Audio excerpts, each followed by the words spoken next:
Welcome to this special episode of the Old Fashioned Podcast. Just to give you a little context here, this is not me and Mike today. This was something that we wanted to do a little extra for you. So this will be an additional episode to the normal cadence of episodes that Mike and I have been putting out. And I got the privilege and the honor to interview Janessa Christine, who is the new CEO of Fenix Down. Fenix Down is a new talent agency that Rare Drop has recently invested in and has a minority stake in. So you'll learn more about that in the episode and a lot about Janessa and Janessa's history as a content creator, as a gamer, leading up to her new position, which is CEO of Fenix Down. So I just wanted to give a little context to the episode. Obviously, this is hitting the Patreon first. So if you're hearing this in the future, the patrons had it at least a week before you. So head on over to that patreon.com/raredrop and grab that stuff. That's it. Enjoy the episode. And if you have any questions, you know where to find me. Right? Right. Enjoy. I think that was a lot easier for me on my side than you. Was it? Yeah, we were kind of on the same. I was like snapping. I was trying to. People do claps sometimes, but we've found that the numbers just for some reason works the best. Yeah. So when something works at Rare Drop, we don't like changing it because it's then it confuses everyone. I'm gonna take that. I'm gonna take that for when I have to. You should record. You should. Well, it's good that we started talking because on Old Fashioned Podcasts we do cold intros anyway. So okay. Good. Welcome to the show, Janessa. Today, just to give everyone a little background, we have Janessa. I'm going to talk about it in the recording before the show. But we have Janessa from Fenix Down.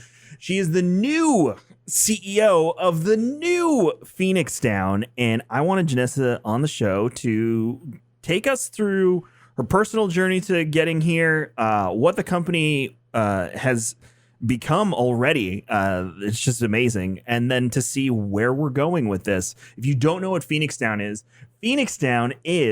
the newest and hottest.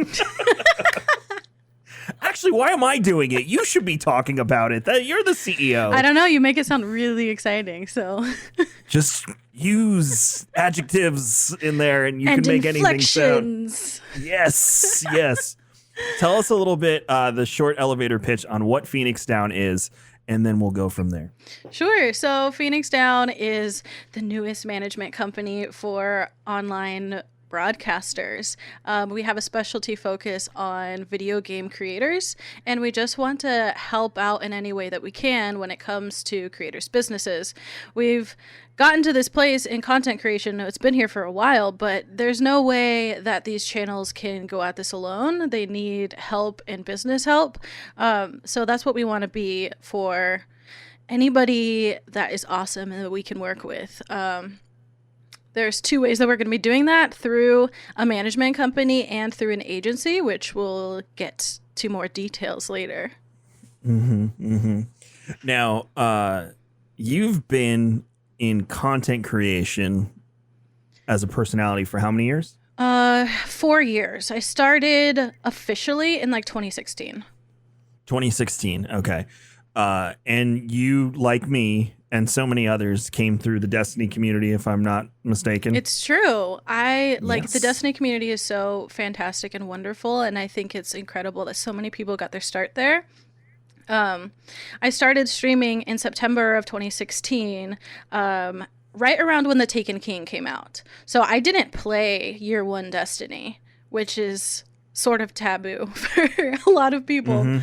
But I was an Xbox person for a long time, and I was dating somebody who really loved PlayStation and loved Destiny, and he convinced me to buy the Taken King console. I still have it. It's gorgeous. It's that white and gold one.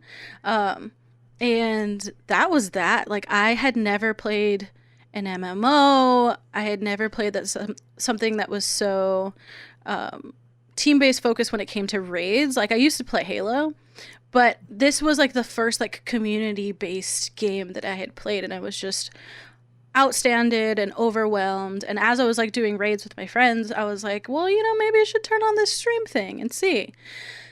So I started around September 2016. I streamed every single day that month. And by the end of the month, I had about 20 followers. And one of them mentioned to me, like, oh, TwitchCon is happening in San Diego. You should stop by. And I was like, what's a TwitchCon? And so I went there. It was not sold out. It was in my city. So I just showed up, bought a ticket, and I went to a panel, and the first panel I went to was Co-Carnage talking about moderation. Now, I had no clue who this guy was. Like, I was just a streamer that, like, turned it on. I didn't really watch Twitch as much. And that kind of set the footing and groundhold for how I learned what community was and what better of an influence than Co to, like, get in that mindset. And, things just took off from there. So backing up even further, what's your introduction to gaming? When people ask me what mine is, I recall my earliest memory being opening my Nintendo Entertainment System. Yes, I'm that old. As a kid, and ripping it off and demanding that my mother and my stepfather plug it into the television immediately, because I didn't care about what all the other presents were at that point. I got a Nintendo. And, from there, it was the journey through Legend of Zelda, The Link to the Past, to being heavily addicted to World of Warcraft, where, I tell the story of raiding one night, and then we kept wiping. So I went to the bar with my friends, and I came back at 2 a.m. and I got back into the raid, even though I was a little inebriated. That's how deep I was in. No, we never killed. It was Illidan, World of Warcraft. I know you don't know MMOs, but yeah, it was for people listening. It was Illidan. And then, it brought me to Destiny, which got me to us on this call having this conversation right now, just like crazy. You. Yeah. For me, Destiny, I don't play Destiny anymore, but that game means the world to me. The community does, Bungie does, because I wouldn't be here without them. So just like you, it's wild how much one game changed my life. Same. But what's your earliest memory of gaming itself, and what was your journey through that? I know you mentioned Halo in there. Yeah, so the funny thing, my earliest memory is getting an NES for Christmas, but nobody in my family gamed, so I guess we returned it. Why? I don't know. I was a child, but oh no, I know. My dad, I don't know who was behind this, but my dad returned it so that they could get us bikes. And, that's really unfortunate. But, that's my first memory. So the first console that I played was actually Super Nintendo. My grandma, who lived in Santa Barbara at the time, had a Super Nintendo. And whenever we would go visit her, so I'm from San Diego, so it's about like a 4-hour drive up. We would go, and I would just spend all of my time at my grandma's house playing Super Nintendo, and they thought that I was super weird because I was the only one who did it. I would just lock myself up in the room. But obviously Super Mario World, played a lot of that, and that's where my favorite game comes from, which is Toddlers. It's kind of like this puzzle wizard game. Have you heard of it? I know Toddlers. Yeah, that is a name I have not heard in a long time. Yeah, I loved that game, and I had a little book where you had to write down the codes to the levels because saving wasn't a thing. Yep. Didn't it have like different colored people things on the cover or something? Yeah. If you've ever played Lemmings, I think is what it's called, it's kind of the same idea. Like you have these little lemmings, like nerd-like characters, and they have to get through a door. And so you're this wizard that's controlling these blocks, and you have to get them through the doors without squishing them and killing them.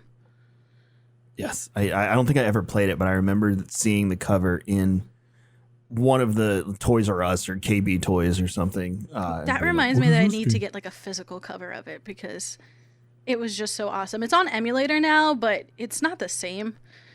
No, physical copies are always king. We actually talked about on this show last week how what's going to happen to physical copies now that COVID is a thing and obviously won't change for a bit. Will they reduce the amount of physical copies they make of newer games, for instance? Especially, I'm already seeing people I didn't get my Cyberpunk. I'm not getting it until Friday or Saturday, and it comes out on Thursday. So Yeah. streaming forced me to go digital. I had to. I didn't have a choice. Yeah, I think it's also hard when you're like dealing with codes and marketing and stuff. It's just so much easier to send a code, but there's nothing more special than opening a box, I think. Nothing. I still have my original Destiny 1 PlayStation 4 copy, which was the first time I Pete from Kings Coast came into my at the time the company I was working for owned a bar in Queens in New York, and I'll never forget the day it came out. He walked into the bar and he's like, I grabbed an extra copy for you and handed it to me, and I was like, oh cool, I'll send you the money, blah blah. And I was so excited because we had played the alpha and the beta and we were just so stoked. And that's the same copy that I have sitting behind me, because that copy is super special to me, because again, that changed my life. So Yeah. I will never get rid of that. Danielle, my wife, has talked about framing it and putting it in my office at the Rare Drop office. So That's I such a got to good find idea. something good. Yeah, I'm going to hit Bungie up and be like, hey, you got any extra like posters or cool stuff lying around from Destiny 1 I could throw in there? Right. But back to you. So So SNES was like the early part of your journey in Toddlers. I think that's amazing. I don't know if I know anyone else who's ever played Toddlers. So it's very niche, and I try to like explain how cool it is, but people don't get it. Like, I even had my boyfriend play it, and he's just like, it's okay. And I'm like, no. that happens so often with retro games. You're like, this game's amazing. You got to try it. And then the person just stares at you like, well, and you're like, no, it's fantastic. I promise. It's definitely different when you're experiencing it as a kid, and then you have all these years of remembering it. Nostalgia plays a huge factor. Yeah. So there was that game. That's also where I played Final Fantasy VI. And I like to say that whatever your first Final Fantasy was is your favorite.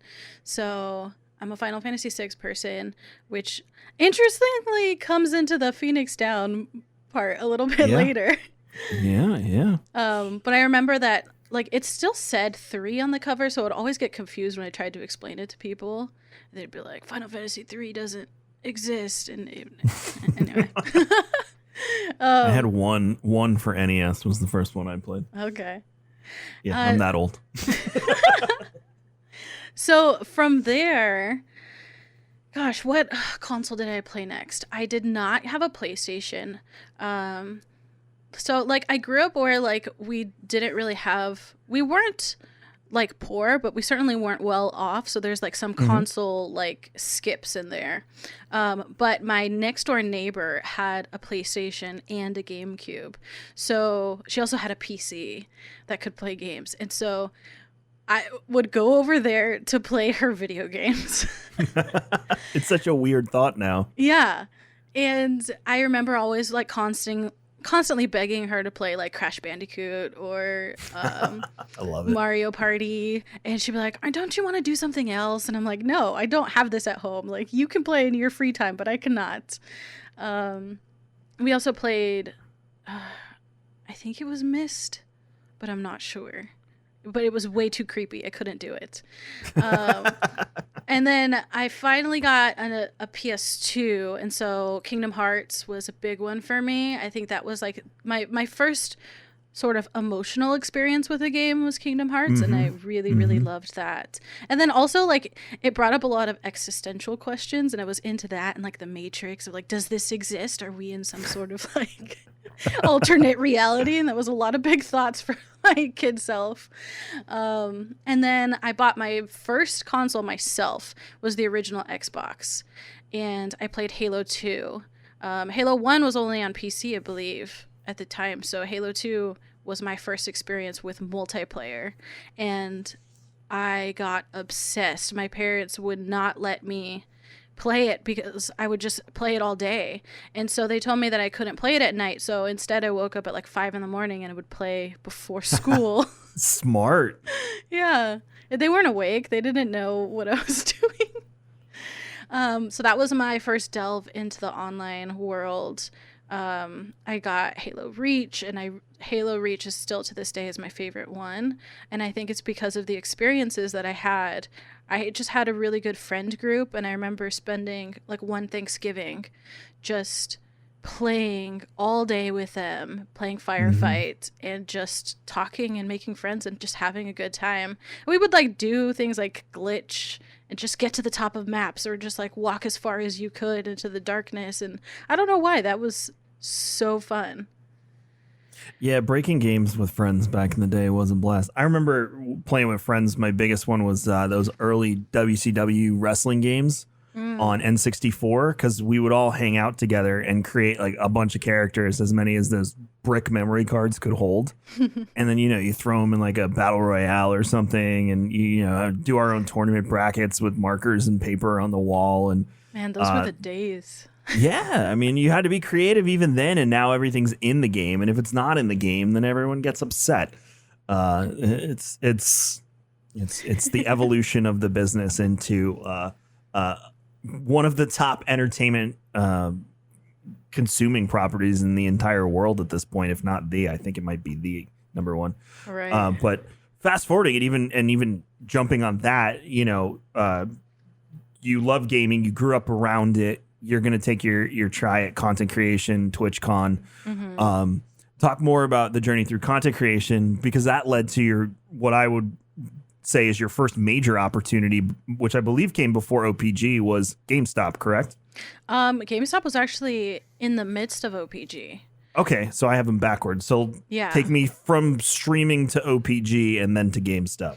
I did work at a GameStop though. So that was my first job, which chronologically lines up. Like Were you one of the miserable people at GameStop or one of the happy ones? I was definitely a happier one. Okay, good. But I didn't work like full time or anything. I was just kind of like a seasonal employee who eventually That's I why. got to stick around. But yeah, I wasn't like running the store. I was the one that got to show up and cheer everybody else up. Yeah, there's two types of people that work at GameStop: you and everybody else. Yeah. It's every GameStop has at least one you, but the rest of the people that work at GameStop are believe they me, seem I hear from very them miserable. a lot. There was one here when I first moved, when I was still buying physical. The guy was the nicest guy. He was the store manager. And then I remember he got transferred to another store in Florida, and the new people that took over were just, they didn't care about anything. Aw. Anything. And I actually would drive to the other GameStop, which was farther away, because I liked the person at that one better than these people. So Isn't that weird? I still do that to this day. The GameStop that I go to is an hour away from me. I mean, it's on the way to my boyfriend's house, but like that's my preferred one because I got my guys and I want to talk to them and just talk about games.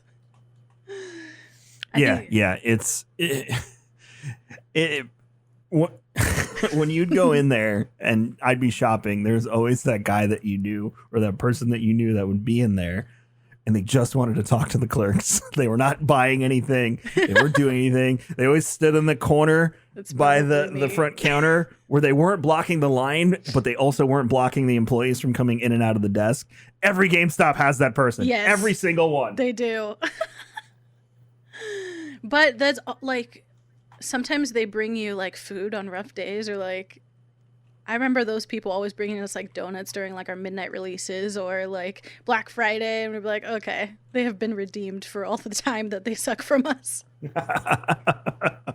And that's even midnight releases now is not really what it was. I remember know. World of Warcraft midnight releases for which one did I Wrath of the Lich King? Wrath of the Lich King, I was working at Best Buy, but I didn't have to work the release. So we were actually allowed, I don't know if I could still get in trouble for this, but they let us buy it the next day. Does that make sense? At that night? Oh, yes. So we didn't have to wait on the line. They would, Interestingly, that's not okay on the East Coast, but it's fine for the West Coast because of the time difference. So because the game releases at midnight, GameStops don't close, like they close like right at 9. So we're allowed to get our physical copies like that day, that night, because 9 p.m. they're closing. If that makes any sense. Yes. Yes. I remember all of it. I used to do it when I worked at Tower Records too. We used to do that with music. Whoever was closing would take, I think it was Monday nights, because music came out on Tuesdays back in the day. You'd give them cash, and then at 12:01 they'd ring you up for whatever the album was that you wanted to have before everybody else. But they would still have Now to you be just open though. Like who's open at midnight anymore? Tower was open till midnight. It would open at Wow. noon and was open till midnight. So he'd just keep the register open 1 minute later. Dang. Well, so yeah, I started working at a GameStop. What am I supposed to talk about? Content creation. Your lost your the journey t- through. So you said Lost you, the at the end topic. you had 20 followers going into TwitchCon, and then from there somehow you got a job at OPG and then Yeah. GameStop. So take us from the 20 Okay. followers to OPG. So I was just, doing my thing in the Destiny community, pretty much only soloed that game. I streamed from my console. I didn't even have a computer. Eventually through streaming, I had enough support to buy a computer, and that was really cool. But one of the first people to ever notice me was She Snaps. She Yes. rated me for like 250 viewers, and I just like lost my mind. I didn't know what was happening, and I had previously followed her on Instagram, so it was weird to tell her like, hey, you're the girl I know from Instagram, instead of I know you from Twitch and Destiny. But that was really awesome. And from there, the Destiny community did its thing and what it's good at. It just supported me, and I supported the streamers, and I made a ton of friends throughout that community. Ended up going to Guardian Con to meet them all back when it was called that. And Which one? So it must have been 2017. Ooh, that was a rough one for me. Was it?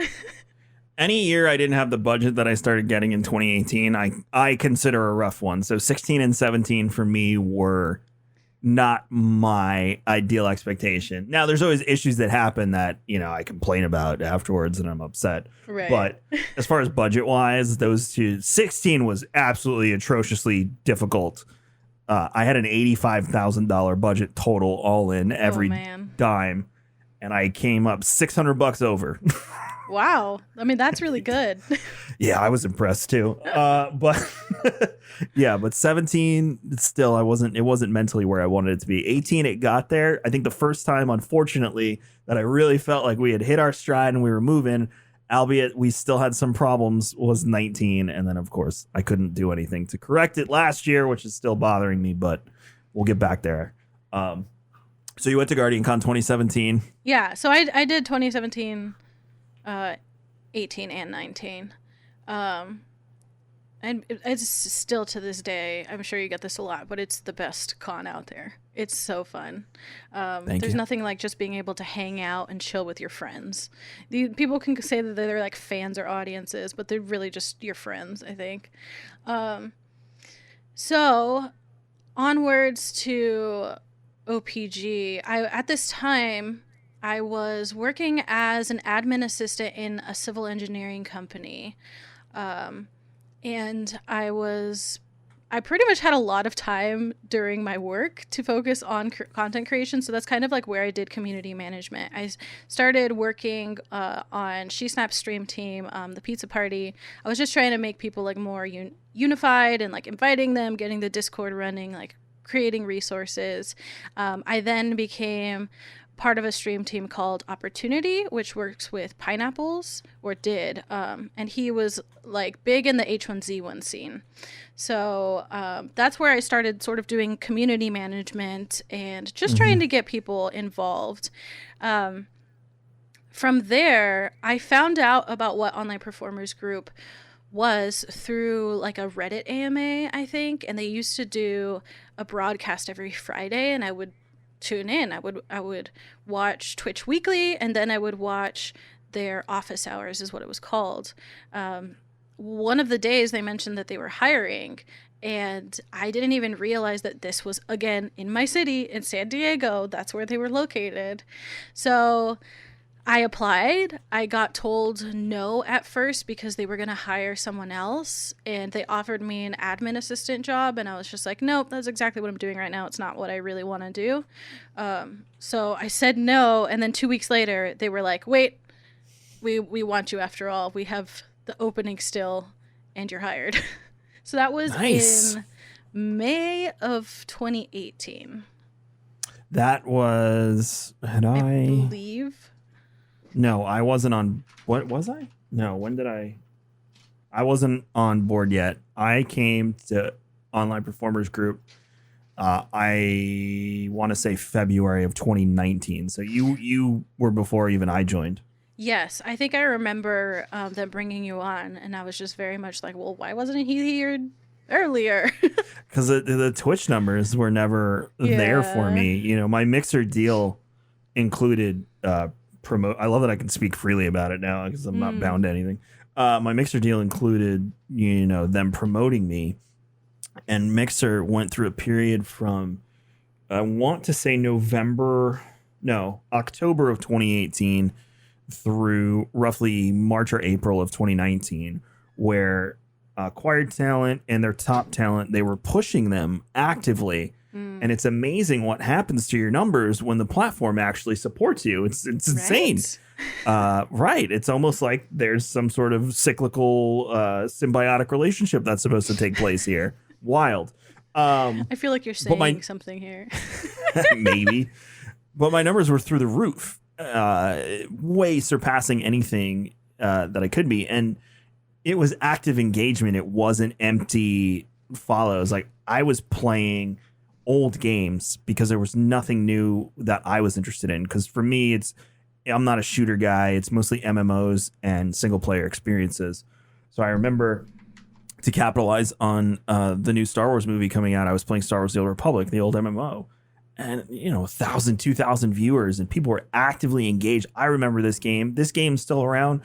Things like that, and just blowing out of the water. And, you know, I spoke to the folks at OPG, and these numbers are ridiculous. And that was also, you probably remember this better than I do, was when they were looking to get into Mixer, and myself and Jared and Ark and a few others got brought on through the Mixer times, if you will, but almost concurrently with Mixer not promoting us anymore, which ironically 4 months later they signed Ninja. Lol.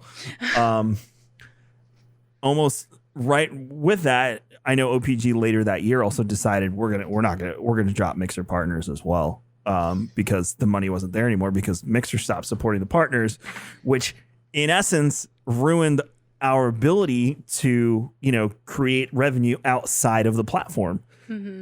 And this isn't Twitch. We don't have the same traffic that Twitch has. And then those Streamlabs reports started coming. It was bad. But yeah, I mean, I came along and it ultimately led to the end of the platform, I think. Yeah, I saw that coming. That's why I booked it 6 months before they yeah, you're smart. But okay, so you said March of 2018? May. Yeah, so May of 2018. May of 2018, I start working at Online Performers Group, and it is a dream job for me. I remember how at home I felt, because normally in every other workspace you talk about games and you're just like met with blank stares. In my previous job, I had like cosplayed as a Fortnite character for Halloween, and like nobody knew what it was, so I had to put these signs up that explained who I was dressed as. And I think that's ironic, because now everybody's heard of Fortnite if they've heard of any game, I think. So like it felt like home. It was a diverse place. San Diego's pretty diverse anyway, but I just felt seen. Even as like a female or a woman in this space, like our ideas were always listened to. It was a place where I had this leg up because I was creating, and so I had a lot of ideas, and there was a lot of like corrections I had to make, and I was just like, oh well, that's not actually how it works, or I have a solution for that through OBS or whatever knowledge I had. So it became very valuable to the company in that way. But I also learned a ton. We were working with creators every single day, and so I learned how best to like answer their emails, or I had never worked in sort of like a sponsorship sort of way. I have a degree in communication and writing, so that definitely helped out. I knew that I always wanted to go in sort of like the marketing field, but actually doing the work is so different than anything that you'll learn in school. Yeah. I have associates in business management, and managing a business versus learning about managing a business is basically the equivalent of telling someone how good your favorite slice of pizza in wherever you get it from. For me, it would be Brooklyn tastes. Yeah, this pizza's really good and it tastes really good. Just trust me. Right. Versus Yeah. actually sinking your teeth into the pizza. Nothing's going to teach you as much as experience. No, I've been working in events since I was 15 years old legally. My family comes from the business. One side is events, the other side's travel. But since I was 15 years old, and nothing taught me more than my years stocking shelves. Then my next evolution was, okay, you're going to be a captain for this portion of the event, and the way I grew myself as a professional ended me up right before I moved to Florida. I was director of operations and finance, for one of the top event planning companies in New York City. And, I had done that all from starting in a stockroom at 15 years old. Wow. And by the time I left, I think I was 32. But That can sounds we right. talk about what a strength that is to go, from the bottom to the top, because then you see how everything works. Yep. Yeah. It's you see the perspective of the people that are with you. Mm-hmm. And I've been taking a ton of master classes lately. It's an investment in your future to do that. So if you're in any sort of role like Janessa and I, or if you aspire to be in that role, I highly recommend investing in things like masterclass, because you're going to learn from people that have done it. And a lot of them will teach you from the bottom up. So I'm taking Bob Iger's for the second time, because there's a lot of information that I wanted to kind of recap and get in there as Rare Drop is getting into all the stuff. And he started he said he made $150 a week in the 70s at ABC. And then by 2004, he was the CEO of the Walt Disney Company. Oh, gosh. Yeah. And it's incredible to watch folks do that. And you have a great story, too, because you went from, like you said, 20 followers on Twitch to not even knowing what TwitchCon was. And that was only 4 years ago at this point. Yeah. And now you're CEO of what I believe is already and going to be one of the top agencies in our field. And that I can't emphasize enough how good on the Rare Drop side we feel about the partnership, because we're super particular. Like I am an asshole when it comes to this stuff. So many things come across my desk, Janessa, of opportunities from people. And this is it. That's a shoe-in. And people have pitched exactly what we're doing with you to us. Business plans, well thought out things. And a lot of it goes back to believing in your instincts. And that's where I was going with the Bob Iger thing. When he's talking about mergers and whatnot, a lot of it comes back to creating, instilling culture and not taking over, which when we decided on this partnership, we did not want to come in as Rare Drop and be like, okay, now this is how, we do things. So Fenix Down Co operate. No, I wanted everything you just described about how you felt working at OPG to carry over, but also for you all, the four of you, to put your spin on what that is and have your own identity and be your own company, because everybody came to us when we're jumping a little ahead, but I think it's relevant.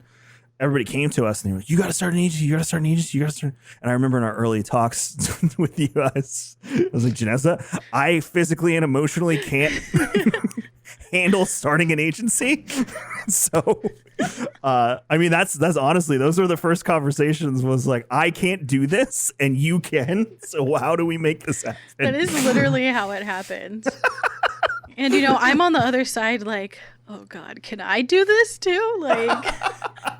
Well, you just described why, you understand the operating procedure. All four of you, the whole team, Sarah, Oliver, and Zach, you all understood the operating procedure.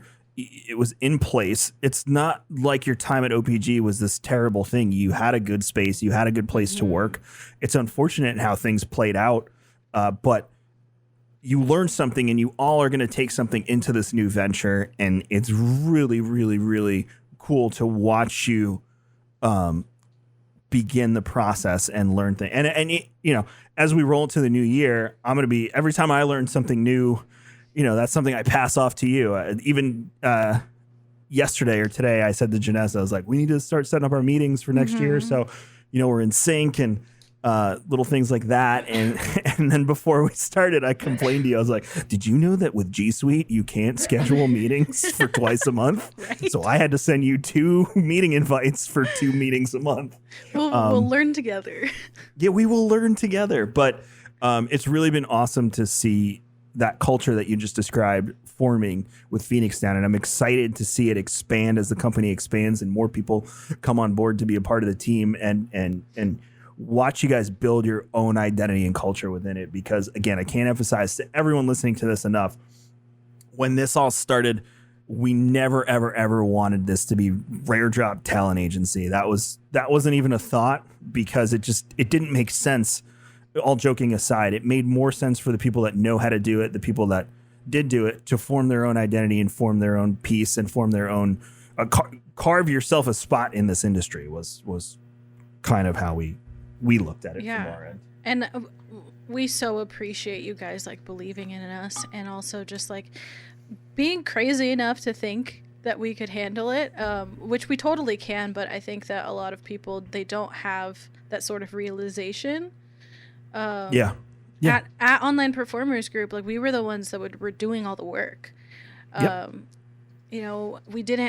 We weren't creating the systems that did the work, but all of the manpower was coming from us. A lot of the ideas and every program that we put in place, it was all coming from us. And then the top leadership would basically like pay for it or, just let us do our own thing. So it was a place where we had a lot of freedom.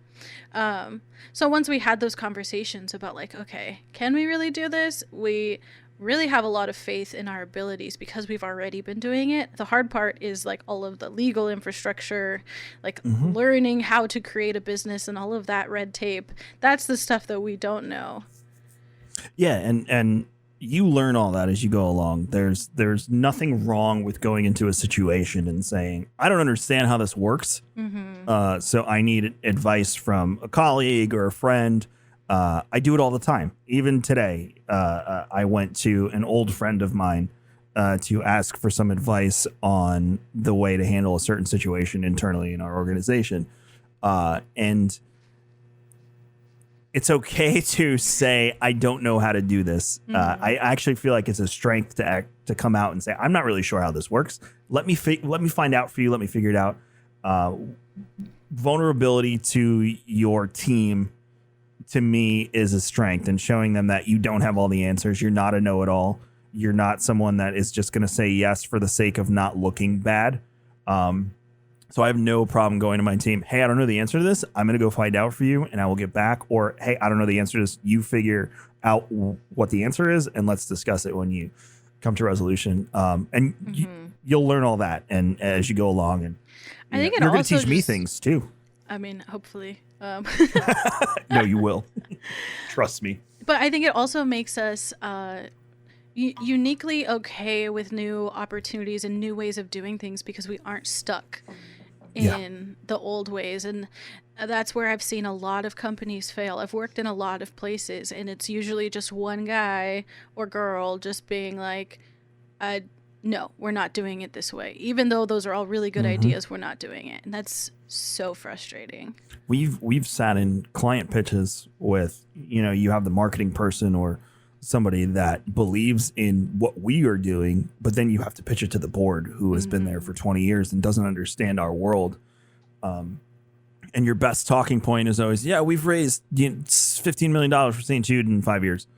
It's very difficult to convey how you did that after that. And I think you are going to be in a similar situation, especially when you deal with non-endemic brands, on why is this space valuable? You do have the advantage, though, currently that COVID has opened people's eyes to what we do and why it's important from a marketing standpoint, and how they can benefit from it. The biggest issue I always noticed working with OPG and then working with other brands afterwards was the Wild West, as Tim, Ben, and I call it, of concise monetization. So, for instance, one company says this is how you measure metrics and get to a price point of, an hourly or a monthly sponsorship or whatever. But then another company will say, no, this is how you measure it. And it's not like television or podcasting where all of those expectations have been laid out and there is a standard and a guidebook basically in place for everyone to do that. So I guess as we jump deeper into Fenix Down, we'll go back to game stuff.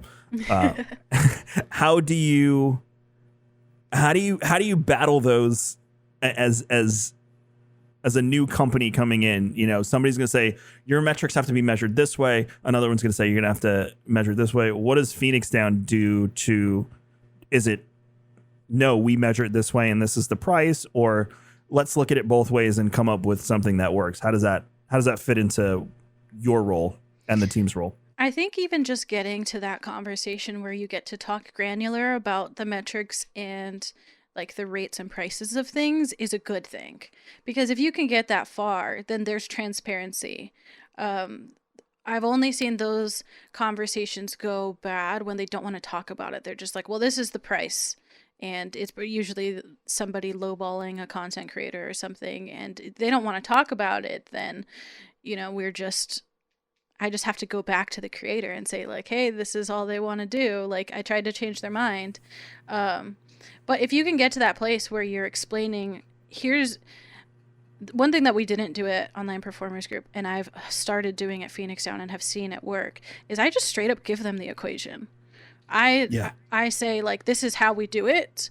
There's some fluctuations for people that feel that either their experience or renown of their brand or their community is super engaged. And so there might be like a factor or a multiplier that made it higher. But other than that, this is the baseline that we use, and just give them that info. I think a lot of people keep that secret, and I don't think that that's good for the industry as a whole. One of the things that I want to do is I want to create like a rate calculator and have it hosted on the website to where like anybody can just find their baseline rate for certain standard pieces of work. What I would consider a standard piece is like maybe like 2 hours, one tweet, 2 hours sponsored streaming and a social post or something. Because I think that transparency is super important, and I don't want people to have to work with us. And this stuff shouldn't be secret. You shouldn't have to work with a management company to be successful in the business. But of course, you want to work with us because we're good people and we're going to make your lives easier. Right, which was what I always enjoyed about working with you and with Audrey. Was my life. I could put in a request and say, hey, could you reach out to this brand and see if they'd be interested in working with me? And then the flip side was you all coming to us and saying, hey, this brand is interested in working with you. And not having to do that legwork and figure that out is dynamite. I mean, we have to do that now with our events. We're planning some stuff for next year. And, we have a person on staff who does sales for, sponsorships and events. Some of the, I can't say what we're planning, but, something like GCX, if you will. It's not easy, again, explaining to, especially non-endemics, why this costs this. So it's something like a calculator that someone can come in and just easily plug it in and see what it looks like would set such a good standard in the industry for pricing and, understanding the formula. But people are going to resist it, and people are also going to try and undermine it. That's the other thing is, we're very ethical. We're very transparent. But other people, like, oh, I can get you a better rate. Yeah, totally. That's going to happen. And that can, and it could be true. But then, it also might lead to companies and brands saying, oh, well, this wasn't worth it. We'll just go work somewhere else where we get more clicks. Yeah. What I say to a lot of people is at what cost do you get a deal like that? Rather than having someone you can work with who understands it and will make sure that there's a long-standing relationship there, whether it's with them, whether it's with the brand, whether it's a case study to use for future activations. Could be any of that, but those fly by nights. I appreciate what a lot of the services try and do, especially for creators who are growing. Where you set up a profile and then the brands can come on, or the game devs or publishers can come on and kind of bid. I get that market and that mentality, but because the pricing in the industry is so volatile, I don't think there's any benchmark for what makes sense and what doesn't, and everyone has their own idea of what a value is. Right. On, a sponsored activation or something of that. So seeing you guys kind of innovate that and create that bottom line of this is why it costs this, and being transparent about it, that could be a huge game changer for how sponsored activations and working with brands in the space works. Yeah, and I think it's also going to be sort of a wake-up call for a lot of these brands that are running through agencies. Mm-hmm. I've already talked to a lot of brands, and I'm not trying to say that agencies are bad or anything. They certainly provide some value, but I don't think that the transparency is there. I've already talked to some people who have hit up other agencies that work specifically for brands and have asked, where's my money going? And they don't have those answers. There's not that transparency of this is how much my agency is taking, and this is what my fee is, and this is what the content creators are getting paid. And that is very, very troublesome, because a lot of these content creators, they'll get lowballed by a game or a company, and they'll take it personally against that game. And that game didn't even know that they weren't being paid their full rate, which is not a good look for them. They don't even know it's happening. Yeah. And one game comes to mind. It's a mobile game. I will not say the name of the mobile game, but their marketing agency is really annoying, because even when you say no to said activation because they tried to lowball you, the next marketing person in their agency still sends you the same crappy email. Mm-hmm. I'm sure you know what game I'm talking about right now. Yeah, I've got a good idea. And then I always like to send that sort of email and point it out too, and just be like, Dave emailed me a week ago and I turned it down for this. Why aren't you guys talking to each other? I say it nicer than that, but I love sending those emails. My favorite is it wasn't that one, but another company, after I finished streaming, talking about how they were in my chat that day and really enjoyed the stream, and then called me K-Magic 102. That was one of my favorites. That's definitely top 5 for me. It's like, oh, you're in the stream? Because I haven't streamed for a month. Right.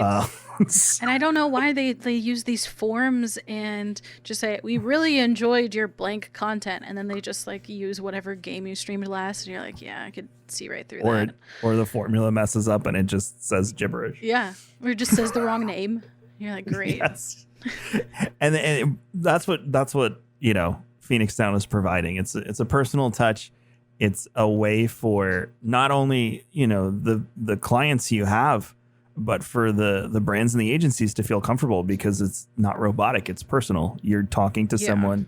You're game planning on what the activation is going to look like, and what their expectations of it are. I think that is, to me, I've learned that over the past few years, especially in this industry, is expectations really need to be set. Mm-hmm. Because then pricing can appropriately be laid out. Yeah. And once you can master that part of the relationship, which I feel like companies like Leviathan Core, George and Corey and the gang over there, mm-hmm. they've done that so well on the brand side with, dealing with 2K and some of their other clients. And we've gotten the opportunity to work with them in that sense. And I feel like they do that so well. Is they're good at communicating. They're good at laying things out. They're good at making it feel like it's not robotic, and you're working together. And I'm excited to see those Fenix Down, Leviathan Core projects come together. Man, and I'm so excited. Yeah. You get to work with Audrey again too. Yeah. That's going to be like the two dream teams coming together, really. Yeah, that represent both parts of the industry. And honestly, there's a lot to be said about a lot of the folks within that. I've known George since George helped do the door at DestinyCon 2016 because he was Corey Gott's old friend that I met for the first time, and I knew nothing about George, and I've gotten to know George over the years and become close with him, and He's a fantastic person who is very, very, very staunch about being ethical in this business, which honestly is it's rare. It's so rare. I don't understand why it's so rare, but I also like I think it's good in the sense that like we can find the people that we know are good and like keep them close, and they're pretty easy to find those people. Yeah. But there's just so much that goes on. Because I'll tell you why. Because success in the industry means you make less money. I'm sorry. Being ethical and successful in the industry means you make less money. I hate saying that out loud, and I hate exposing that, the bugs under the rock kind of thing. But that's the truth. The more ethical things you do in relation to business when it comes to content creation and gaming, the less money you will make, because you can be a real scumbag and make a shitload of money. Yeah, that's so true. That's the truth. That is the honest to God truth. But, for folks like us, I wouldn't be able to sleep at night. I wouldn't be able to look at my kids if I started doing shady shit. Same. And I don't need a lot of money, right? Like my goal is to buy a house, or maybe like I want to build. I'm kind of on the building a tiny house type of train right now. But that's not like a huge endeavor. As long as I got that, then I'm good. Yeah, and as long your personal goals always align, and a lot of the people that we work with, I think personal goals are important. To realize that, now I know Janessa is on the tiny house thing. So if I see any tiny house stuff on Pinterest, she's going to get it from me. Exactly. But, exposing that and showing, this is what my goal is in all of this, in this journey. I'm not looking to be a billionaire and have a private jet. Again, there's nothing wrong with aspiring to that and getting to that level. If you've earned it, you've done it correctly. I don't like the people that do it, super shady. Right. I've gotten the opportunity to work with folks like Ninja. I think Ninja's a great guy. He gets a bad rap a lot of times, but he's done so much for charity. He's elevated our industry into pop culture like no one ever has. And that's super important. He's made his mistakes and he's done some dumb shit too, but we all have. But I don't think he's one of the malicious types. Yeah, I also think it's so hard to be the face of gaming, right? In a lot of ways, that's what he is, and that's a lot of pressure. But he's done a fantastic job, and I think that he is a good role model. He has his, I don't know if he's still doing his dark streams or whatever, but for the most part, he's very kid-friendly. Like, I think he's been doing a good job. I think he went back to, when he came back to Twitch, he started doing some more not kid stuff on purpose. But the kid thing was the play for quite some time, which is Lupo used to tell me that a lot of times, because he would play with him, people would associate the fact that Lupo was also kid friendly, which then is not kid friendly, especially if he's playing with Tim. They talk about all sorts of things. It's just backing up and taking a step back again with ethics in the industry and stuff. I personally feel it's important. And again, we wouldn't partner with folks like you if we didn't think you had that at the top of your list. And anytime you see Rare Drop do anything else and partner with someone else, there's always an element of ethics over cash involved, because there's lots of stuff that Janessa and I could do in this joint partnership to get cash flowing through the company right away. That might not be, numero uno. Yeah, that's cool. And even with GCX, folks get mad because they find out, we have a production budget that comes from the tickets. And it's like, how do you expect me? I know. But that's funny. Even beyond, that's just stupidity. Even beyond that, people go, oh, is all this money going to St. Jude? I don't know. Did you donate and get the receipt from St. Jude? Right. It doesn't come from me. I'm not in charge of Tiltify or, we create the vehicle and drive you to the destination. That's all we do. It's very plain to us that are running it and have to come up with these operational expenses. But from the outside, I can understand where they're coming from, but they don't have the same knowledge as we do. And so that's changed me in a lot of ways to where I think I'm less critical, because I realize I really don't know what's going on the inside of other places. If I showed someone the balance sheet for a GCX event, I think they'd faint with how much it costs. Yeah. To do what in-person we events do. are ridiculous. Yeah, and then it's like, well, that money could have went to St. Jude, but it's like, then you don't get your event. Yeah. Even St. Jude is on board with having the physical event to celebrate, the good that we've done in gaming that year. Yeah.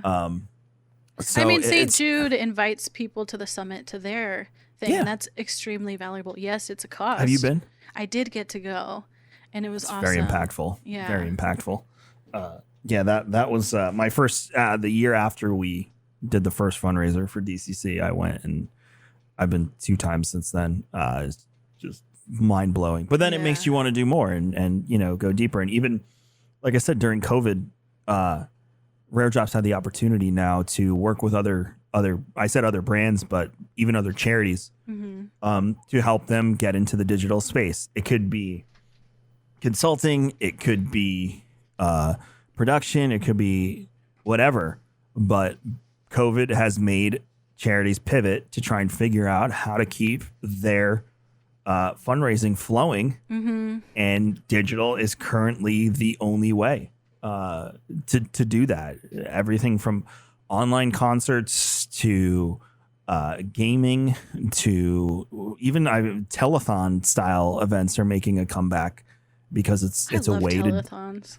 Like you get Betty White picking up a phone and it's like, thank you for doing whatever it is. And I want to be one of those people that answer the phones. If you ever do one. Alex really wants to do one for GCX one year, so maybe this year, we'll have the Fenix Down team. Janessa's gonna answer your calls. That's so cool. He's dying to do it. It's Alex's ideas are very wholesome and hilarious to me, but they pan out very well a lot of the time. So we're hitting our time marker. I do want to back up. I know we went on the tangent. I do want to back up. I want to touch on you joining the folks at GameStop TV. Yeah. And then after that, let's launch into what Fenix Down is right now and what you see for the future. So talk to me about your time at GameStop TV, which I still think you're doing stuff for them, right? Yeah, I still am. Yep. It's been great and a dream, really. So like I mentioned before, GameStop was my first job ever, and there was a TV back then. Andrea Renee was on it, and she was like the GameStop girl, and I remember just looking up at that TV and being like, hey, I could do that. I come from a background of like musical theater and performing, so everything like that was of interest and in my mind attainable. So I was working at OPG. I was still doing the content creation. One thing that sucks when you get a full-time job is that you can't really put as much time into content creation as you used to. So, I'm sure you can relate to that. I'm very behind on Assassin's Creed Valhalla right now, Janessa. I can't emphasize to you. I finished Odyssey in 10 days, and I am on month 2, and I'm only 14 hours in. But continue. I'm sorry. I switched to Phoenix Rising, by the way, which is so good. I've never played like a open world. I don't usually like them. I like this one. Although my boyfriend is helping me grind as we speak because I just want to play the story part. See, I'm on the fence about that game. Really? Breath of the Wild, for me, I'm a huge Zelda fan from old school. Yeah. Link to the Past is my favorite. But Breath of the Wild was good, but it didn't land for me. And there's a lot of similarities with Phoenix Rising. There is, but you and Co and a few others have said it's much better than Breath of the Wild. So now I'm like, Well, I hope you don't murder me after this, but I did not enjoy Breath of the Wild. No, I know a lot of people that didn't. Yeah, I couldn't get through it. Cyberpunk comes out tomorrow, so I'm this is the first time I don't have time. half a decade where I do not have time to do any of this. But yes, content creation while you have a full-time job is not a thing. Yeah, it's crazy. So I was still doing it, but at a lesser speed, less frequent. And honestly, I got a DM from Meg Cayley, who was working at GameStop at the time, and she was just like, I came across your content. It's really good. Will you come audition? And that still gives me chills to this day because like, I don't know how many times I've preached to people, like, make your Twitter DMs open if you can. Like, I know it can lead you to some crazy things, but you want to be able to get those opportunities if they happen. I had to go the email route on that one because for the first DCC, people were messaging me about weapons balancing and how I could fix it in Crucible. So I mean, as long as you have an email, yes, people will email you. But it was really as simple as that. It was actually Eric, who now runs the whole GameStop thing. He's the director of it, who found me. They were looking for a male co-host because they had all of these female talent auditioning, and the previous set of people were all female. And so we're like, okay, let's try to mix it up. They were looking for another male talent and found my stuff and invited me anyway. But it was really as simple as that. They found some news segments that I had just filmed on a whim for my YouTube channel, which only has like 200 subscribers, by the way. It's not big. So this makes me encourage people to, create content, even if you feel like nobody's going to see it, because one day you're going to find the person that sees it.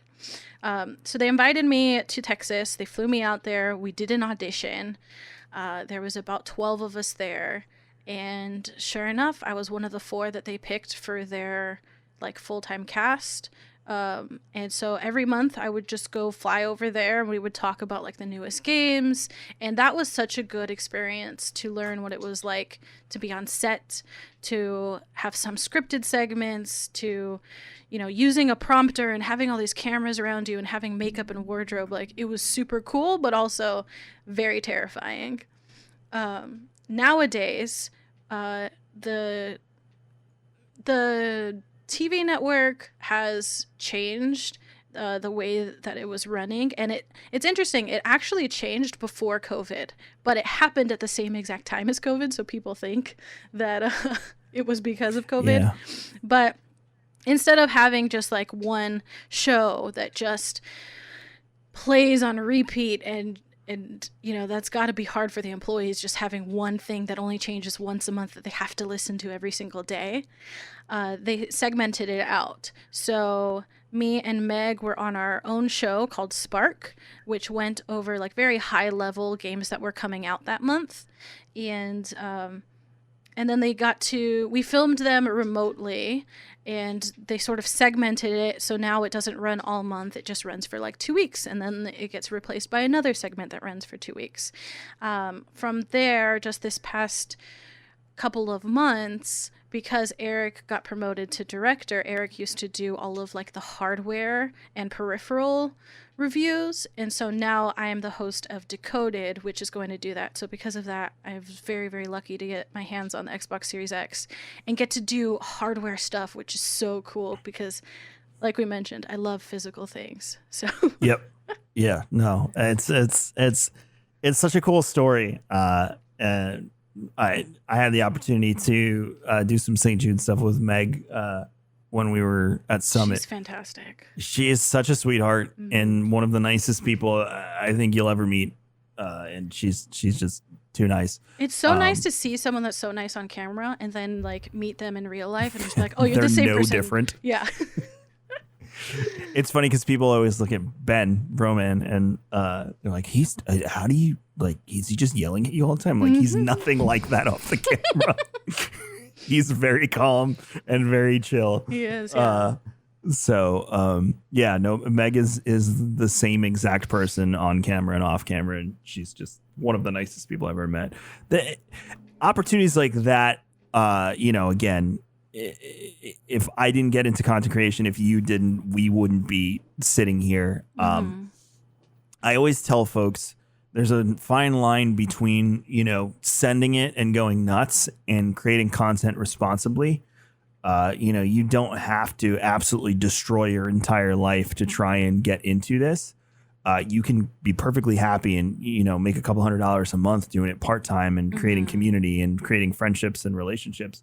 But you also have the opportunity down the road to do things like me and Janessa and even, Dustin Vibronium's another great story of a content creator that got into the business. He now works at Discord for just, being present and being here. There's a lot of other people. Frisk just got a job at Twitch. That's so exciting. Yeah, it's very cool to see people follow that and end up in great places. You know, people, when I posted my full-time retirement, if you will, from streaming I felt message, that so hard. It's a difficult decision. There's a period of mourning that comes with it because you don't. Bittersweet. I don't get to play Valhalla 8 hours a day and enjoy that experience with other people. And playing games is a completely different experience for me now. It has its pros and it has its cons. But when I posted that, there was people in my DM saying, "God, you're living the dream," and it's amazing to see. And I'm sure you can relate this, especially with Fenix Down now. It's amazing to see that when we thought that other people were living the dream and we followed them into this field, that now we have gotten to this position where other people that are in the field are looking at us and saying, you know, you're living the dream. You started an agency. You're CEO of a production company and CFO of a coffee company. You know, like it's weird. Really cool, and it's flattering. It's flattering because you don't look at it that way. Okay, this is my next step. This is where I'm going to take my career. This is how I'm going to go. Cool. You don't look at it as like, oh yeah, I am living my dream. You definitely don't. After I left OPG, after I quit, I was very tempted to just be like, well, I'm a full-time streamer now. I got the GameStop gig. I'm just going to sit at home and do that. Especially during COVID, it was super tempting. I couldn't do it anymore. I was post-Mixer. My revenue ticked up as it does when you make a move, and then slowly but surely it started to go down. It never dipped below what the end of Mixer was, but it didn't justify the time versus what Rare Drop was getting into. And Rare Drop in the beginning of COVID versus Rare Drop where we are at this moment having this conversation is two different companies. And if I didn't stop doing that, Rare Drop wouldn't be what it is today. Yeah. Me taking that time and course correcting things, cutting out fat, getting rid of things that didn't need to be on the table anymore, making sure that the company could survive without a year of GCX, because a lot of what the company does and people's jobs depend on GCX. I don't think a lot of people realize that, and it's actually the first time I think I've said that out loud publicly. But a lot of people's jobs within our organization rely, and that includes part-timers, relied on GCX. We didn't have to fire one person. We didn't have to let go of anybody. The only thing that was affected was some people's, accumulated raises and bonuses got a little bit affected. But the moment it happened, we went into damage control mode. And I remember the first meeting in April when I pretty much knew in April we were done. We weren't going to have an event. And I remember that meeting, and I remember saying to everybody, because everybody was on the call, I said, we either fold and we don't survive this, or we are much better off than we were today by the end of this. And it's the latter, right? Yeah. And I'm proud to say it's because of the folks on that call, folks like you, these other partnerships that I'm working on. It's because of all of that. It breathed new life into who Rare Drop could be and what the future could hold. And it's been amazing to watch. I mean, you can say, I started a company in the midst of a global pandemic, right? In the digital space, and it's not where you thought you'd be in March. Oh no! If anybody had asked me, do you think you'll be a CEO by the end of the year? No. But here you are, and it's I'm so proud, especially to see you in this role, because I've known you probably for 2 years now, and even previously knowing that you were a part of the community. It's just awesome to have you as a peer and see, wow, this is another success story from what was once, the Destiny community. Right. Creating this amazing position. And, before you jump into what Fenix Down is going to be and what your plans are, I've said it before, and I feel like I'm a happy dad, like, oh yeah, you're going to do so good. But I mean it, like, we are so proud that you guys did what you did and came alongside, and that we get to be a small part of it. And it's just, we're so excited to watch Fenix Down just become this monolith of an agency in the industry. tell us what the future holds. What is the plan? Obviously within reason. You can't tell them everything, but within reason of public knowledge, what is Fenix Down going to do? What is the next step? Where do we see next year, 3 years? What does everything look like? Yeah, that's been like the hardest thing to plan out, but also it's very exciting. Like, so the Fenix Down consists of myself, Oliver, Sarah, and Zach, who, again, they all worked at Online Performers Group, and they all have amazing talents and abilities. And I couldn't have asked for a better team because the way that we work together is so cohesive. There's times where I don't want to delegate something because like I feel like I should just do it. Like I need to get the process done first and then be able to like show the team or whatever. And then while I'm having that same thought, they're piping in and saying like, "Oh, I already did this. Here you go. Here's a first rough draft." And I'm like, "Oh my God, I have the best team ever."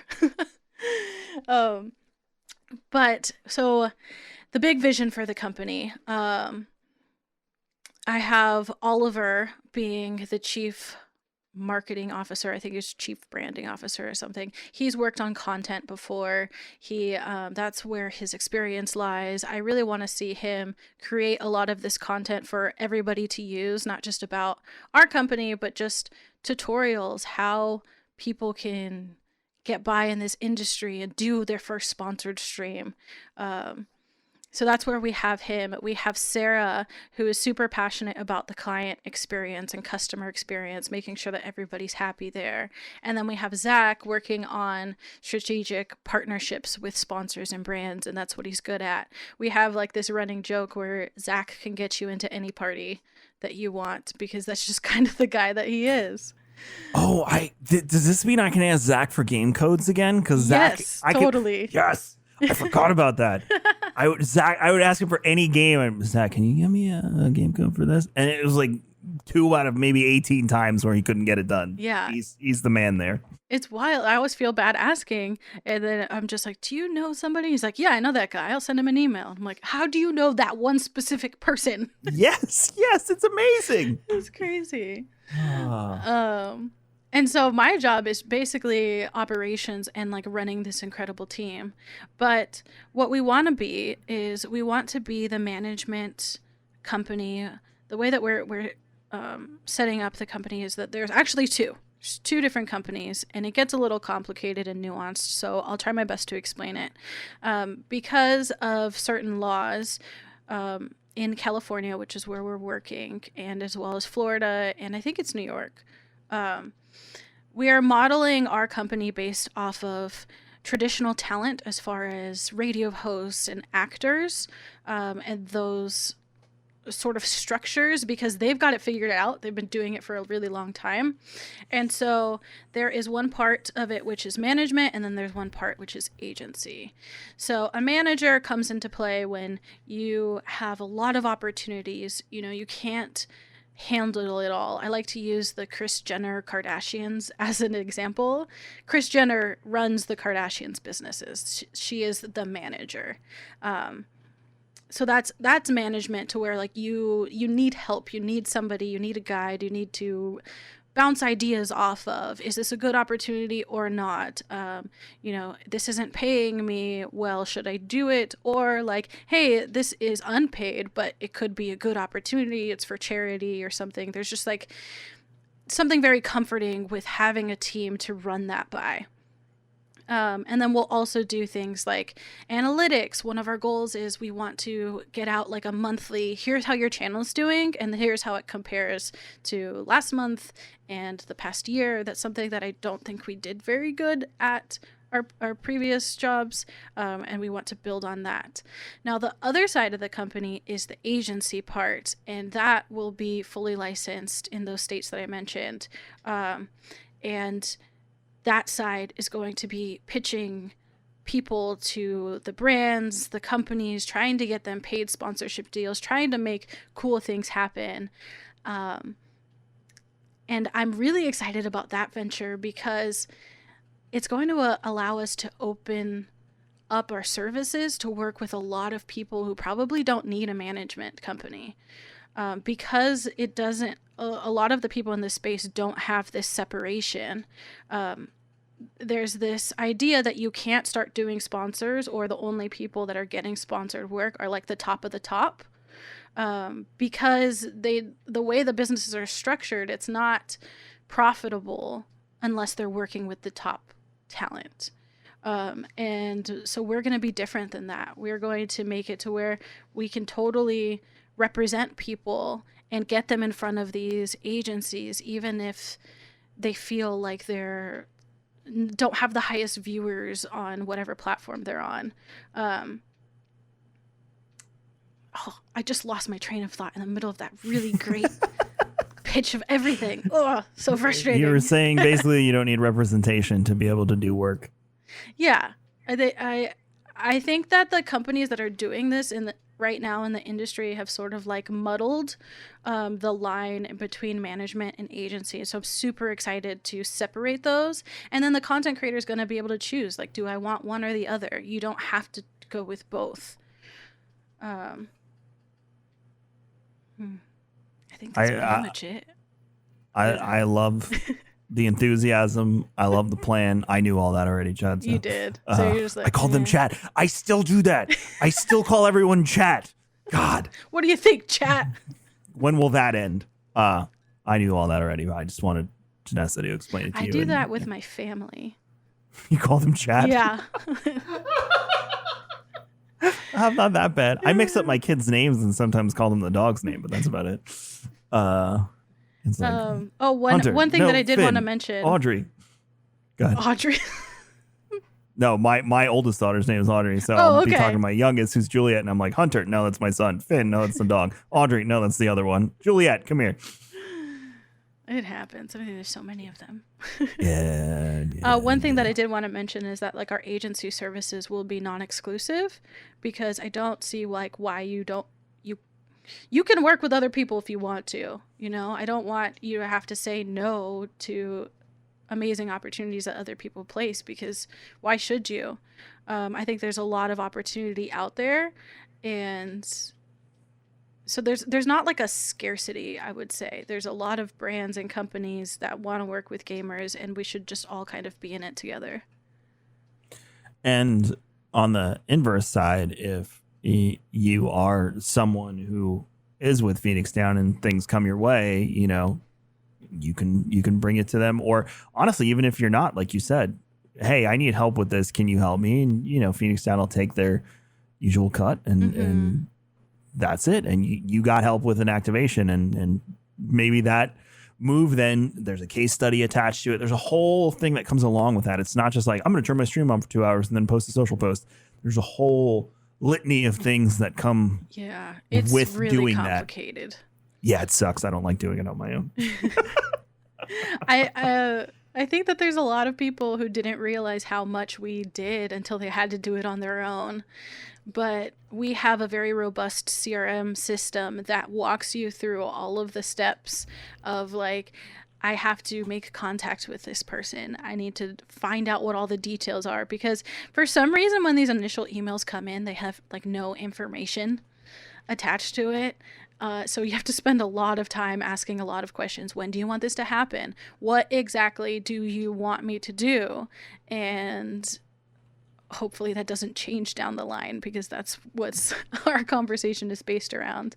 And then, you know, we have to run it by the creators, because we can't just sign them up for something without their approval, or there's a lot of nuanced things like, I don't have that system, or like, I don't like that publisher. I might have said something that, you know, they're not going to be happy about, so maybe it won't be the most authentic thing for me to work with them down the line. So there's that. And then of course there's coming up with rates and prices, reviewing contracts, scheduling all of these things, because brands really want to know when and where you're doing a thing, because they want to tune in, which is super exciting but really hard.